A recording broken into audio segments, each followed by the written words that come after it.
What's going on, everybody? Welcome back to the Rowdy Player One channel. I'm Rowdy, and today we have got a review of The Sorrow of the Wise Man by Bella Dunn.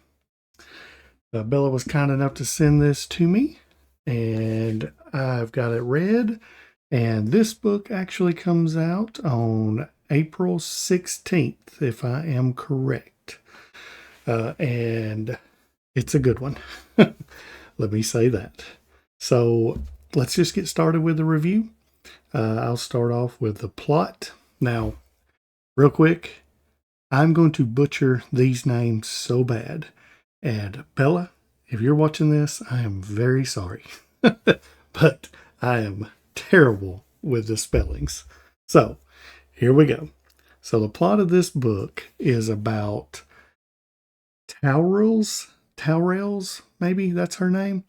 But she's the queen of Galar or Galar. And anyways, so she wants to rule the queendom again, because many years ago there was a big battle, and this queendom, all the land is ruled by queens, and there used to be one single queen, but in this battle it got separated into four different queendoms.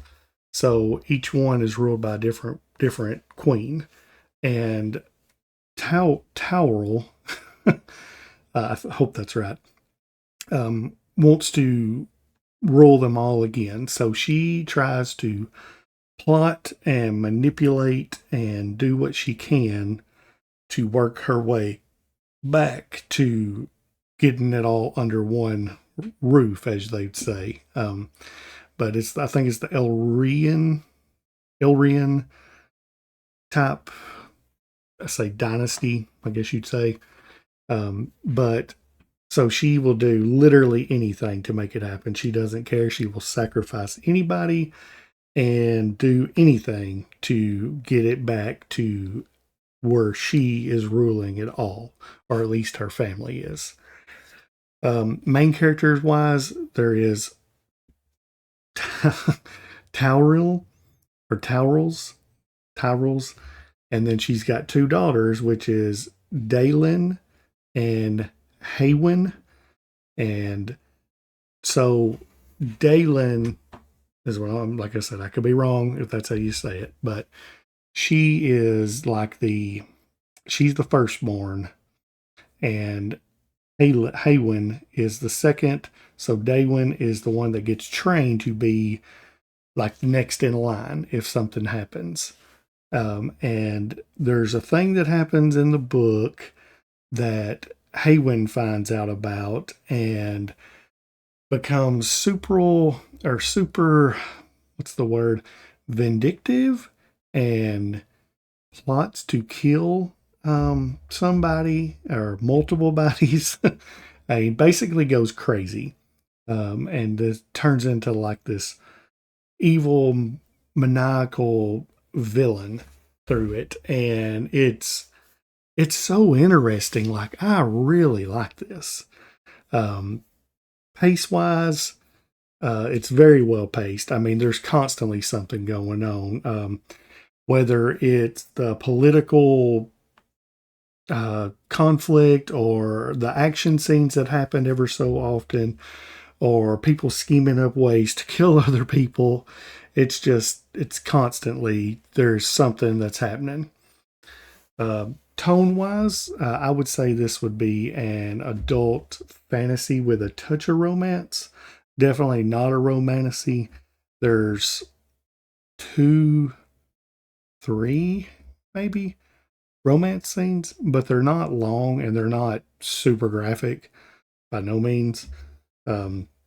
But yeah, it's good. I mean, if you like political conflict stuff, you will love this book, especially when it deals with family members like sisters or moms and dad or moms and daughters and stuff. Because I'm not super big on political at all, but this book had me hooked. Like, I couldn't wait to see what was going to happen next on how Haywin would scheme on trying to kill her sister, and Dalen, just being like above it all, basically, like super nice. Everyone loved her. Like the whole queendom was just so excited, for her. Like anytime she was around, she was just great with the lower class people. I mean, it was so good. Prose, I thought the characters were very well fleshed out. Like you knew, like even if you could have took the names off of who said what, and you would know who each character was, because you know Tayrolls or Tayroll is this super, like, that she is the queen, like she rules over everything, and there's only one thing in the book that could take her down, and you understand it whenever you're reading it.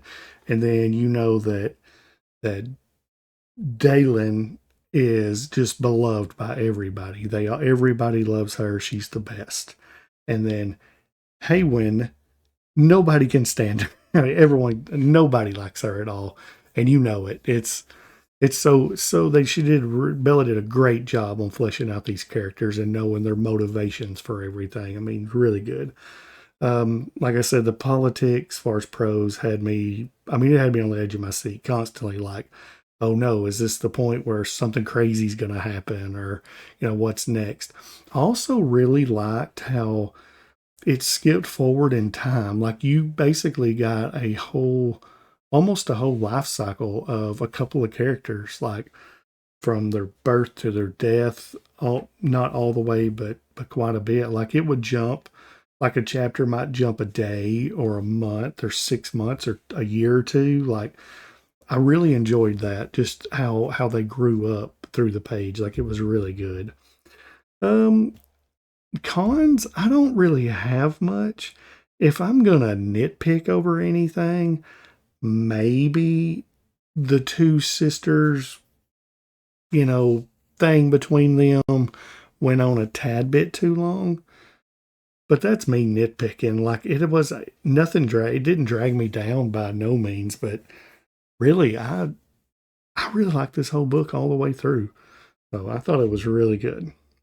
Final thoughts, I would say I was very surprised at how much that I liked this. Like I thought I was going into it thinking that I would like it, but I wasn't expecting to really like it. Like